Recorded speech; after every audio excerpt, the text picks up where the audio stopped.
धन्यवाद कपिल साहब। सबसे पहले बहुजन समाज पार्टी में जो हमारे पदाधिकारी हैं उनका बहुत बहुत धन्यवाद कि आज वो पूरे दिल्ली से लोग यहाँ पर एक जलजला लेकर आए हैं और बहुजन समाज पार्टी ने निश्चित किया है कि डॉक्टर रितु सिंह की लड़ाई केवल डॉक्टर रितु सिंह की लड़ाई नहीं है, वो बहुजन समाज की लड़ाई है और हम उसमें अपना पूरा योगदान देंगे। और ये जो डॉक्टर रितु सिंह पर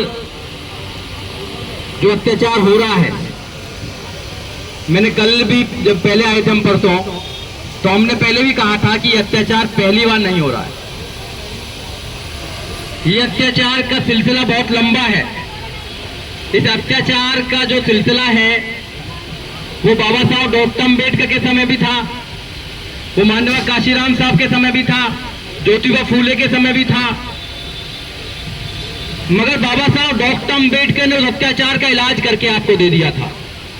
भारत का संविधान बनाया और भारत का संविधान बनाने के बाद आपको अधिकार दे दिए और अधिकार देने के बाद आप लोग पढ़ लिख कर IAS बनने लगे, PCS बनने लगे, जज बनने लगे, डॉक्टर बनने लगे और मेरे जैसे वकील बनने लगे। मगर हमारे लोगों ने उन अधिकारों को एक प्रकार से बहुत इजी ले लिया और उन लोगों ने कहीं ना कहीं बाबा साहब डॉक्टर अम्बेडकर की बात को मानने का काम नहीं किया। अगर इस देश में बाबा साहब डॉक्टर अम्बेडकर की बात को मानने का किसी ने काम किया तो वो माननीय काशीराम साहब है, जिन्होंने बाबा साहब डॉक्टर अम्बेडकर की बात को माना। माननीय काशीराम साहब ने कहा कि तुम्हारा दल होना चाहिए, जिसका दल नहीं होता उसका बल नहीं होता और जिसका बल नहीं होता उसकी समस्याओं का हल नहीं होता। कहाँ है आपका बल जो आपकी आवाज को उठा सके? हम संख्या में बहुत ज्यादा है, संख्या में हम बहुत ज्यादा है पूरे देश के अंदर, मगर आज भी हमारा शोषण दिल्ली के अंदर होता है। तो कहाँ है हमारा दल, कहाँ है हमारा बल? हमने उन लोगों पर विश्वास किया जिन्होंने हमारे गले को काटने का काम किया।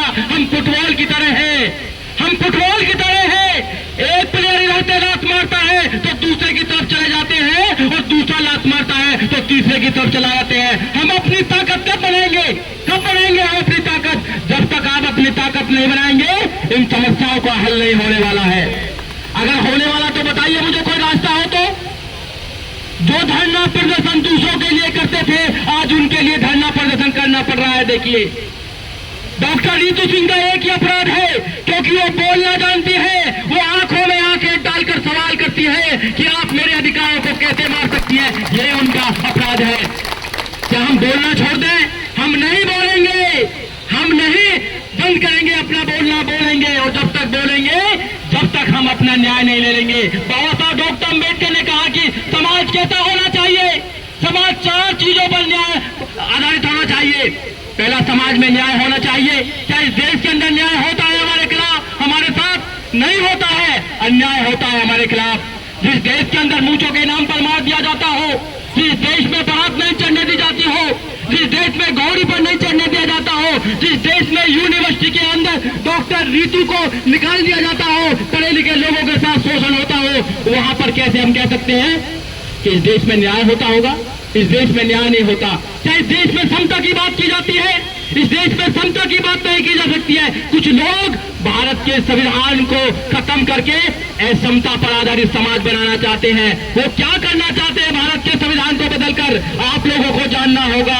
हम लोग बड़े बड़े आंदोलन करते हैं, बड़ी बड़ी आवाज उठाने का काम करते हैं, मगर हमारी समस्याओं का कोई सॉल्यूशन नहीं होता, कोई हल नहीं होता है। मेरे भाइयों, अगर आपको अपनी समस्या का परमानेंट सॉल्यूशन देखना है तो अभी भानु प्रताप जी कह रहे को राजनीति की बात नहीं करेंगे। भाई मैं तो राजनीतिक आदमी हूँ, मैं तो राजनीतिक आदमी हूँ। बाबा साहब डॉक्टर अम्बेडकर राजनीति थे, हम तो उनके वंशज हैं, हम तो उनके वंशज हैं। अगर बाबा साहब डॉक्टर अम्बेडकर राजनीतिक नहीं करते तो हम लोगों को संविधान नहीं दे पाते, और संविधान नहीं होता तो मेरे जैसे वकील खड़े नहीं हो पाते। इसलिए राजनीति करनी जरूरी है। क्यों हम राजनीति से दूर भागते हैं? क्यों भागते हैं हम राजनीति से? 131 मेंबर ऑफ पार्लियामेंट जाते हैं, आपकी आवाज को नहीं बोल पाते हैं वो लोग। आपके संविधान को बदलने के लिए एक तुच्छा सा आदमी बोलता है मगर उनकी आवाज नहीं निकलती है। आपकी बहन बेटियों पर अत्याचार होता है मगर 131 मेंबर ऑफ पार्लियामेंट नहीं निकलते हैं, नहीं बोलते हैं। कहाँ है आपके लोग जो पार्लियामेंट के अंदर बात करें आप लोगों की? आपने 2 मिनट और आपने सहारनपुर देखा होगा, सहारनपुर के अंदर जो अत्याचार हुआ पूरा देश जानता है। वहां से एक नेता चंद्रशेखर पैदा हुए, आपने पूरे देश में देखा होगा। अगर उस चंद्रशेखर आजाद की अगर सहारनपुर की आवाज को पार्लियामेंट में उठाने का काम करता है, उसका नाम है बहन कुमारी मायावती। इस्तीफा देने का काम किया। देश में 2 ही नेता हुए हैं, बाबा साहब डॉक्टर अम्बेडकर, जिन्होंने हमारे लिए इस्तीफा देने का काम किया था नहीं किया था बताइए? और दूसरा नेता है बहन कुमारी मायावती, जिन्होंने इस्तीफा देने का काम किया।